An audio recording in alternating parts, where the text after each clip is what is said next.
Assalamualaikum warahmatullahi wabarakatuh. Alhamdulillahirabbil alamin. Allahumma sholli ala sayyidina Muhammad wa ala alihi wa ashabihi ajmain.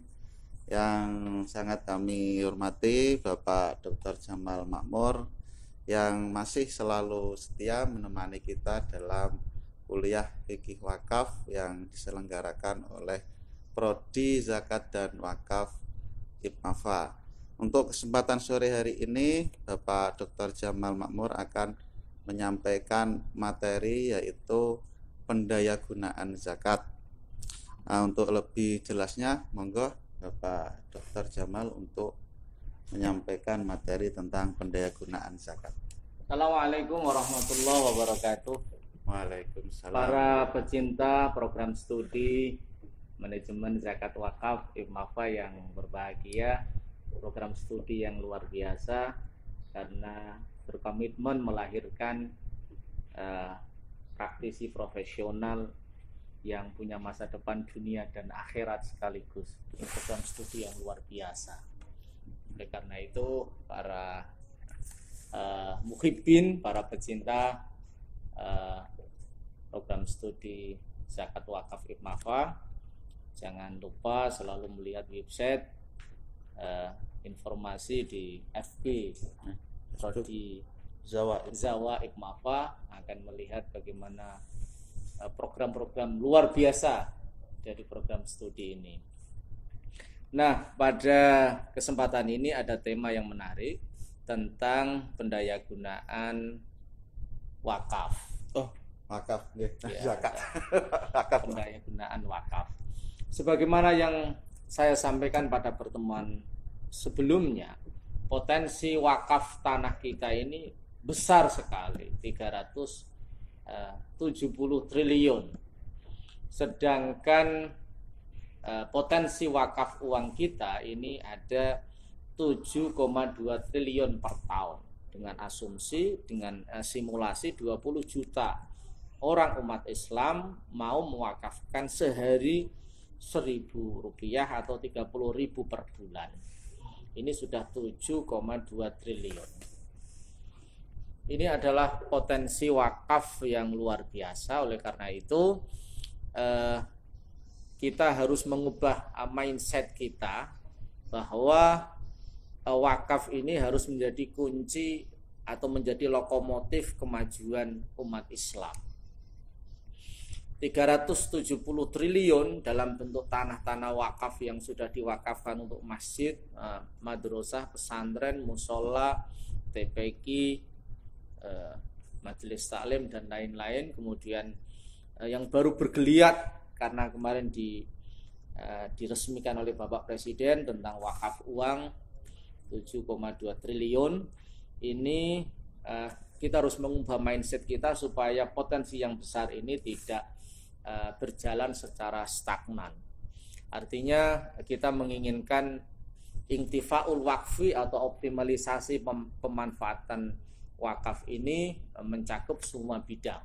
Seperti yang tadi saya sampaikan, dalam konteks madrasah misalnya, lembaga pendidikan di daerah-daerah itu tidak, tanah wakafnya itu tidak hanya concern pada satu bidang, misalnya bidang pendidikan, tapi juga saatnya madrasah atau lembaga pendidikan itu harus dikembangkan pada aset, ada pada konteks pengembangan ekonomi, pada konteks pemberdayaan masyarakat sekitar, pada konteks bagaimana eksistensi lembaga pendidikan itu, madrasah itu juga punya kekuatan yang dominan dalam memengaruhi kebijakan-kebijakan publik di tingkat lokal, misalnya di tingkat desa itu, atau di tingkat yang lebih tinggi. Oleh karena itu pendayagunaan tanah wakaf ini sebuah keharusan. Kenapa? Karena sehari-hari kita bersama tanah wakaf itu, dan sehari-hari kita menikmati tanah wakaf itu, sehingga nazir wakaf harus berpikir jauh ke depan. Bagaimana tanah wakaf ini bisa didayagunakan secara produktif sehingga ada bahasa ekonominya diversifikasi usaha tanah wakaf itu. Saya contohkan kembali ke pembahasan masjid. Sudah lama digaungkan gerakan di masjid itu harus ada JPZIS-nya, yaitu satu unit yang bergerak di bidang penghimpunan dana zakat, infak, sedekah.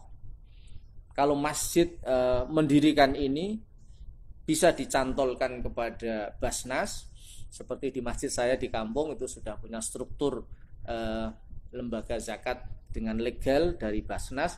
Bisa juga dicantolkan ke lembaga sosial keagamaan, misalnya di lembaga amil zakat, infak, sedekah, Nahdlatul Ulama, di Lazisnu misalnya, bisa untuk legal formarnya.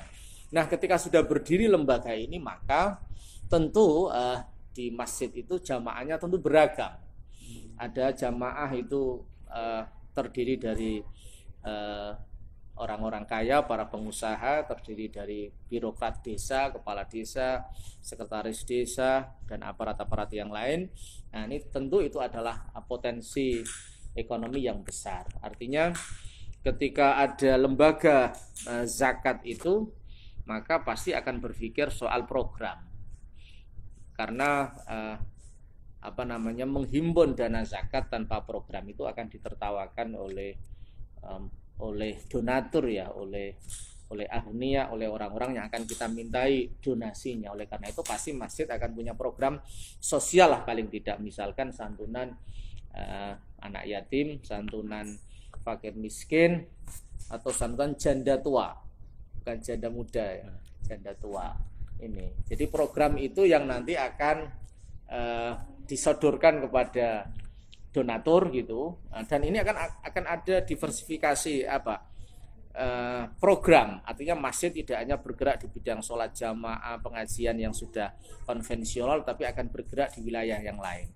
Ya, saya sarankan supaya kalau berdiri lembaga zakat ini di masjid juga harus mengakomodir program anak-anak muda, karena tadi saya sampaikan titik tolak kebangkitan masjid itu ada pada anak muda, karena anak muda adalah orang yang secara waktu produktif, punya waktu luang yang banyak, berbeda dengan orang tua yang diajak rapat saja yang datang hanya beberapa orang gitu. Tapi kalau anak muda, insya Allah, artinya lembaga zakat itu juga harus mengakomodir program untuk diskusi keagamaan, untuk lomba-lomba, untuk bahkan kalau berani ya program di bidang ekonomi kreatif. Jadi ini menarik sekali. Artinya ini juga bisa diadopsi ya, dan ini kita dorong bersama, tidak hanya di masjid, di madrasah, di lembaga-lembaga pendidikan juga dibangun lembaga amil zakat. Bisa dicantolkan ke Basnas, bisa juga dicantolkan di tadi lembaga amil zakat, infak, sedekah, Nahdlatul Ulama di wilayahnya masing-masing ya. Jadi itu salah satu contoh pendayagunaan wakaf. Artinya memang dibutuhkan visi seorang nadhir yang jauh ke depan. Dia bisa membaca potensi itu, dia bisa bekerja sama dengan banyak stakeholder, dan insya Allah jika ini berjalan maka akan banyak SDM yang harus direkrut, akan ada peluang program-program baru yang inspiratif, yang visioner, dan insya Allah kembali kepada pemanfaatan tanah wakaf itu akan lebih umum ya, mencakup semua segmen masyarakat. Jadi sekali lagi kuncinya ada pada